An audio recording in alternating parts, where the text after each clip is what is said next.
Lawbreakers, the newest first-person shooter game coming out soon by Cliffy B, which I just want to pause here for a moment and say, dude, I fucking love your name.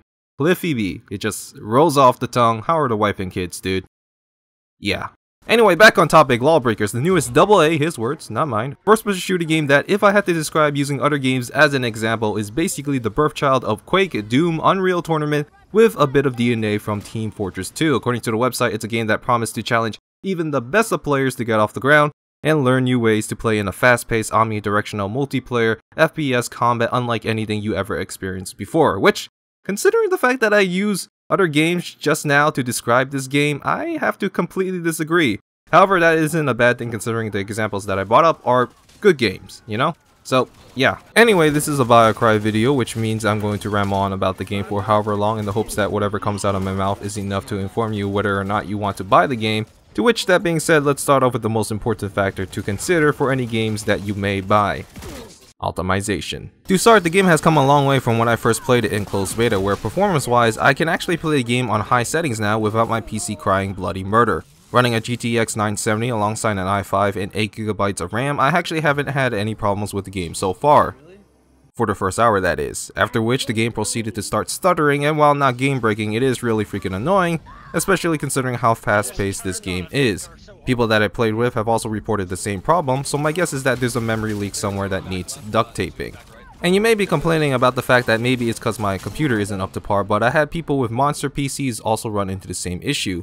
Personally, I'm okay with the problem since simply restarting the game is enough to get everything running smooth again, not to mention I don't plan on playing for hours on end. However, it is still a problem worth mentioning, since when it comes to first-person shooter games, breaking keyboards over some frame dropping is a pretty common occurrence. Graphics and characters. So I'm gonna be honest here and say I like how the game looks. It's colorful, it's neat, and while at a first glance the characters appear to be your generic sci-fi soldier dude, there are colorful skins that you can earn to change up your appearance from crate drops.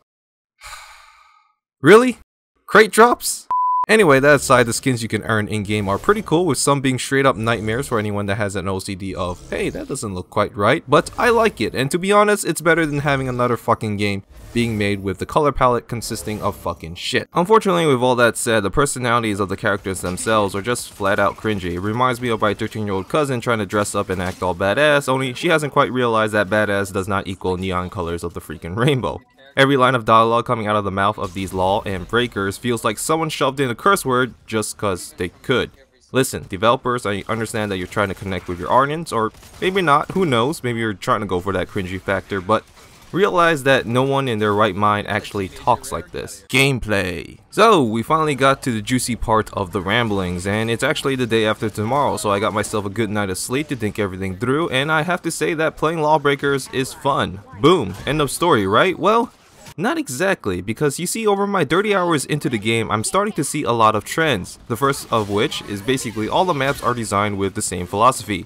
Make it symmetrical, make sure there's a low gravity zone in the middle, have one point near spawn, have one point in the middle, boom, you're done. And to be honest, I don't have a problem with symmetrical maps. If anything, it makes sense for this type of game. It's just that there are only symmetrical maps, which means that no matter what map you play on, you will eventually get a sense of deja vu. The game modes themselves also don't help this, with some maps obviously designed not for certain game modes.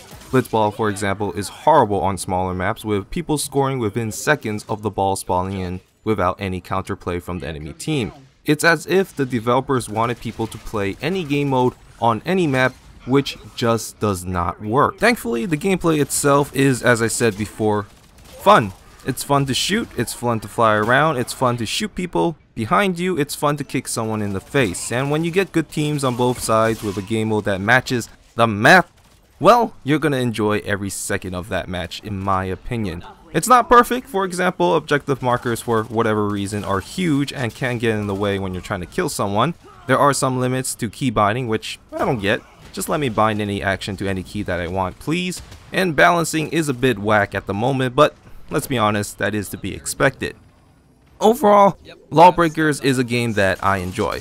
Unlike other games that I've been playing this year, this is a game that's all about the movement. Every class can hold their own, assuming you know how to use them, and it's actually quite obvious when someone understands the character that they are playing, and whoever doesn't. This is a game about personal skill and how to improve on that skill, and I love that. As more players get used to the game, I can really only see the quality of the matches that I play to improve even more. Not only that, at the price point of $30 plus free updates and microtransactions that are only for the fancy colors, this is a game that seems to only care about the game, which, in my honest opinion, should be the only thing that matters.